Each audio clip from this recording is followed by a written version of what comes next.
Bonjour, bonjour mes frères africains, bonjour les sœurs africains.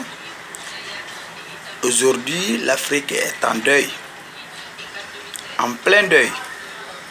Pourquoi? Nos frères qui sont torturés, vendus en Libye, nos frères qui sont torturés, vendus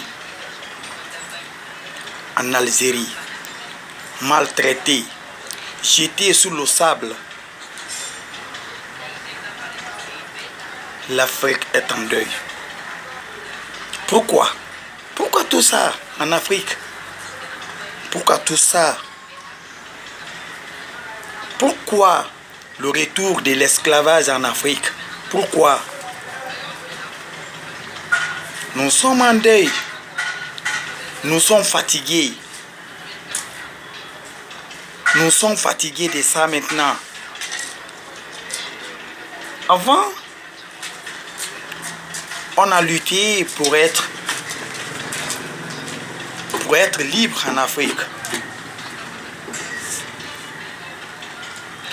On a lutté pour avoir l'indépendance.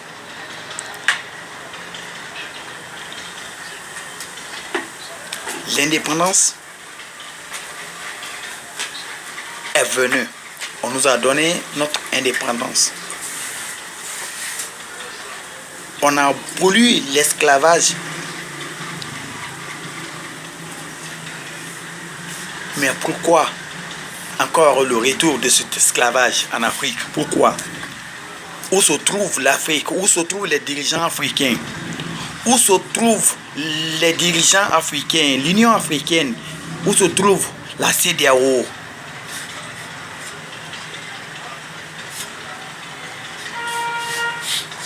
Où se trouve l'opinion internationale?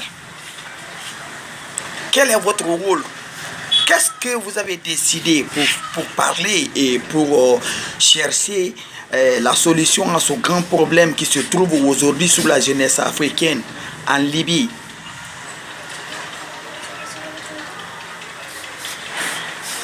Quelles sanctions, quelles décisions vous avez prises par rapport à ça? Nous sommes en deuil depuis des jours.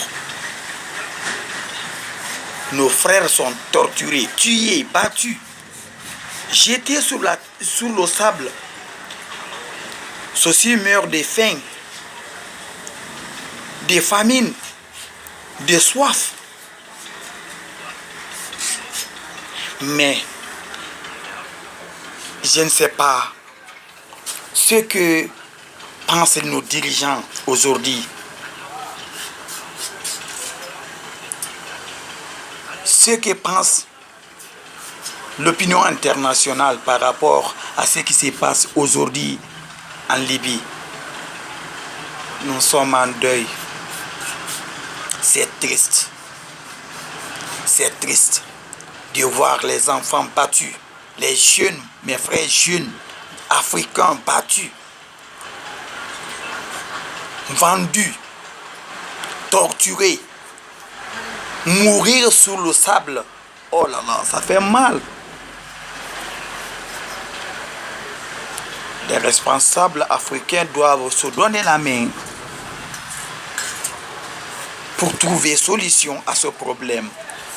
Sans parler d'abord les dirigeants africains. Ces dirigeants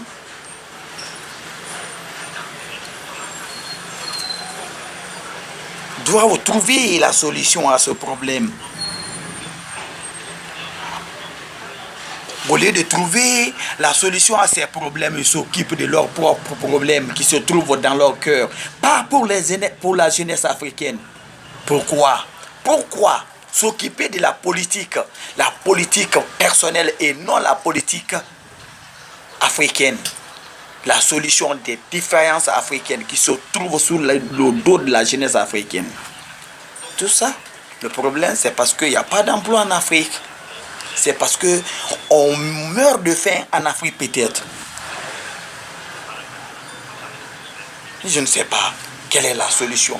Mais quand je pense aussi Je dirais que c'est la jeunesse elle-même qui fait ça aussi. Parce que quand tu prends par exemple la jeunesse guinéenne, la Guinée ici, tout va bien en Guinée. Il y a l'agriculture qui peut marcher en Guinée. Il y a le commerce qui marche bien en Guinée. Il y a tous les secteurs qui marchent bien en Guinée. On ne peut pas dire que le gouvernement n'a qu'à s'occuper de tout ça. On peut se forcer de soi-même, faire quelque chose pour soi-même. Mais pourquoi se déplacer, partir en Libye, en Algérie, partir à l'étranger? Pourquoi? Et on est à l'aise ici, je crois bien, on est à l'aise ici. Nos parents sont là, on vit en africain ici, on vit en fraternité, en solidarité. Quand on a des problèmes, on s'explique ici et on trouve la solution à ces problèmes ici. Pourquoi la jeunesse là se déplace aussi? Voilà une question qui m'intéresse beaucoup. Donc, je lance un appel à tous les dirigeants africains, au président de l'Union africaine, le président de la CEDEAO, à tous les présidents du monde, le président de l'ONU, le président de tous les pays du monde, pour chercher une solution à ce grand problème qui rend toute l'Afrique en deuil aujourd'hui. De trouver une solution juste pour ça. Donc, c'est ce que j'ai à dire à mes frères africains, de rester tranquilles, de demander à nos chefs, à nos dirigeants africains, afin qu'ils puissent nous trouver la solution pour ce problème qui se passe aujourd'hui en Libye. Merci beaucoup pour la compréhension des grandes institutions, du président de l'Union africaine, du président de la CEDEAO. Merci beaucoup.